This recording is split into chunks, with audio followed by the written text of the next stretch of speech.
Welcome. Today we're talking about types of pricing strategies and the reasons why we use them. So the first one we're going to go over is the new product pricing. There are two main strategies behind this. The first one is price skimming.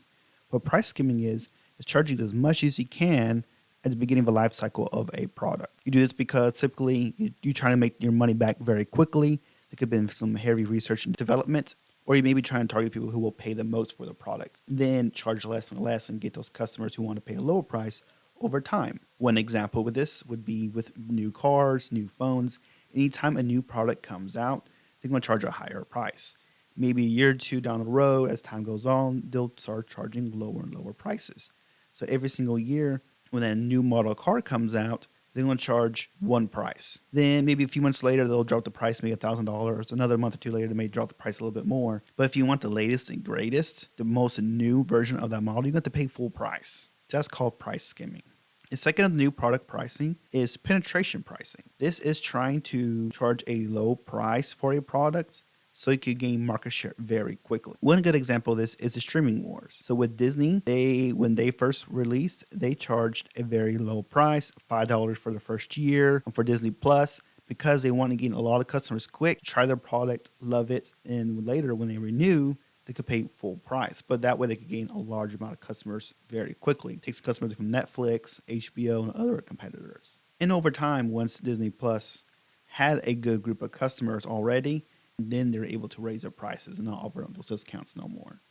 Differential pricing is charging different prices to different customers. The first one is negotiated pricing. Again, going back to the car example, is you go in the parking lot and you have to negotiate for the price of that vehicle. You might go out and buy a Toyota Corolla, pay one price, then someone who walks out just after you could have paid more money than you. They could have paid less than you. It depends on how good of a negotiator you are. The next example is secondary market pricing. You have your primary market that your primary customer you're going to sell to, charge them one price. Then when you sell to your secondary customer, another customer, you sell at a different price. One example of this is in the clothing industry. Dealers may buy clothes from a supplier. Maybe pay you $10 a shirt to get that shirt, and we'll resell it at whatever price we want to sell it at. But sometimes dealers may say, hey, never mind, we want to cancel our order. We don't want those clothes after all. Or maybe that manufacturer made too many of that shirt. So now they have excess inventory on their hands. So they have to find someone else to sell it to. So maybe they'll go to Ross and say, hey, we made too much of this shirt. We have excess inventory. We'll sell it to you at $5. We know it's not what you want, but we'll then take a lower price for it if you're willing to accept that. That's an example of secondary market pricing. Periodic discounting is basically just discounting on a set period. Maybe the second Sunday of the month, every Christmas, every Black Friday, Cyber Monday, whatever it is. It's on a specific set schedule that you discount these products. For just random discounting, there's no rhyme or reason. It's just, hey, it's discounted today. Flash sale. It's not related to a time of the month. It's just, hey, we decided to run a sale today. The next one is the psychological pricing. I like these because they mess with your head a little bit. So all number pricing sounds a little funny, is you do not price your products at a whole number. You want it to price it just below a whole number. So that's why you see this $3.99, $2.99, wherever something ends in 99. Especially when you get to a number that adds another digit, it's a big red flag. If I tell you something is $99, you're like, oh, okay, it's under $100. In your mind, you think that. If you see it's $100, when you read from left to right, you see it starts with a 1 and not a 9. You know it's a higher price. So, oh, never mind. I don't want to spend $100. Yes, we all know taxes is not included. It's going to be over $100. But it's one of those things in your head that a little price difference triggers a little red flag. It makes you think twice about it. And everyone does this to varying level of degrees without realizing it. That's why everything always ends in 99. Next one is multi-unit pricing. This is where a company might say, hey, if you buy 3 cases of soda, it's only $18. Well, in reality, if they're all $6 individually, I'm saving no money. But you put that little seed in their head, say, hey, I should buy 3 instead of just 1. Sometimes you do save money with these deals. You may save $1 or whatever it may be, but sometimes it's the fact they put that number in your head to convince you to buy more. Think of it this way. If I buy 1 case of soda, when I get home, I'm going to think, okay, I have this case of soda has to last me all month. So therefore, I may take my time drinking. I may not drink it all the time because I don't want to run out before next time I go grocery shopping. I can go out, but maybe I don't really want to. Versus if I commit to buy 3 of them, you may or may not save money. But if you buy 3, You're going to drink all those sodas over and over again. You're not going to pace yourself. So you're going to consume a lot more soda. That's what they're counting on. Next one, reference pricing. This is the reason why car salesmen take you to the nicest car on the lot when they show you a new vehicle. Secret is, no, they don't make more money by selling you that new car on the lot. Typically, it's a flat fee. They get paid. I know that's because I used to be a car salesman. As a matter of fact, I sell you that $80,000 truck or that $50,000 truck. My commission is exactly the same. So I don't care what I sell you, as long as I sell you something. But if I make you fall in love with that $80,000 truck, then when I show you the price, like, ooh, $80,000. No, I don't. I want to spend that much. Then I show you a $60,000 truck. By comparison, it's going to look cheaper. And you'll be like, okay, $60,000 is not too bad. I came in here with the intention of only spending 50, but you know what? Compared to 80, I'll take 60. That's what they're counting on. This is also why at grocery stores you see off-brand products right next to name brand products. Oh, maybe I don't want to get the name brand product because it's $1 more. For $1 less, I could save money. That's reference pricing. Bundle pricing, putting many products together and selling it as a package instead of individually. Nowadays, if you go to buy cell service, they'll try to give you a bundle with a cell phone, internet, and a home phone. Very rare that you'll need a home phone. But because they bundle it in there, they can make a little bit of extra money by bundling it together and make you value that package a little more than you would have otherwise. Everyday low prices is what Walmart tries to do. Is say, hey, we're going to offer you low prices every single day of the week.